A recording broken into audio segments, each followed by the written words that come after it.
Pappy, Game Director at War Ascension.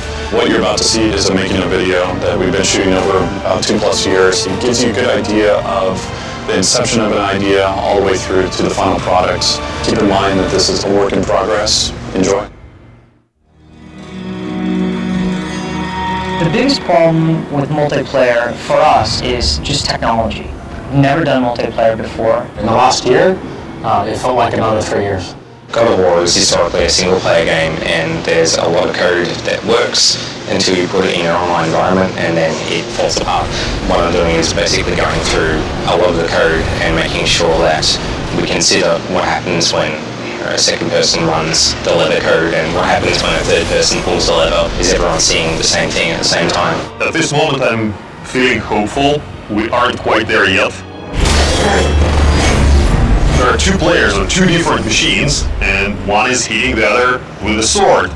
So that motion of the sword has to connect on the attacker's machine, and then the result of that collision needs to be sent to the defender's machine, and on defender's machine we need to decide, was that move blocked or parried or countered, and then the response has to go back to the attacker's machine. All of that has somehow to happen in such a way that both of these players think that it is seamless and there is no lag, and it's all just free-flowing combat. People would press block and they'd actually get the block guard up with the sword, and then they'd be told, you got hit. And they're like, when? The actual choice of where these decisions are being made, attackers' machines, defenders' machines, that choice is probably the hardest problem of them all. We do what we call pre-hit.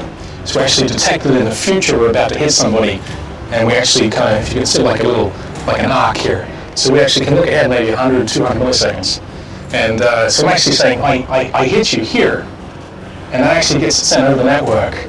The other guy receives it before my sword's even touched him. And if we time it right, he tends to reply, in the common case, to us before the sword's even touched him on our machine.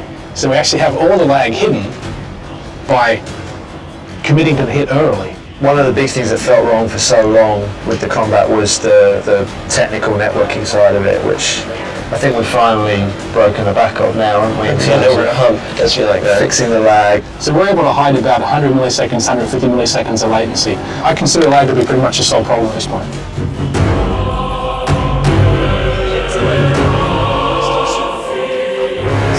One of the big themes that came out of last week's Friday playtest was that the quality of the experience has a lot to do with the caliber of the people you're playing against. If focus on matchmaking, without matchmaking, you won't be able to find your peers, you won't be able to find other players to play.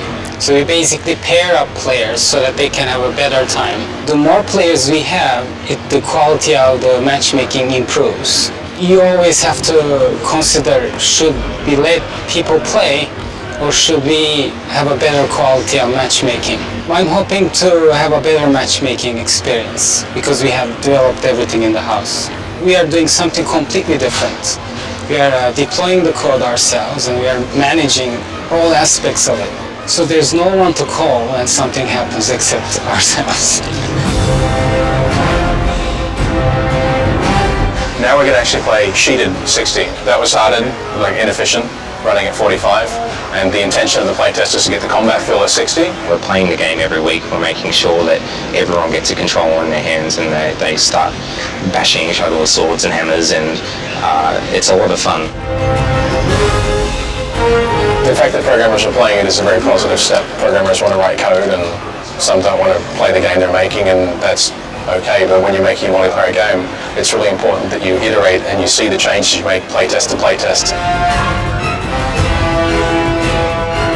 A few weeks ago we were having issues getting people coming and playing because I think the combat was in a bit of a rough spot. We knocked off a huge number of bugs and suddenly everyone was just more engaged with the game. We were like floundering and now we've iterated our way into a good place, so I feel happy about where we've been and I feel excited about where we're going to end up.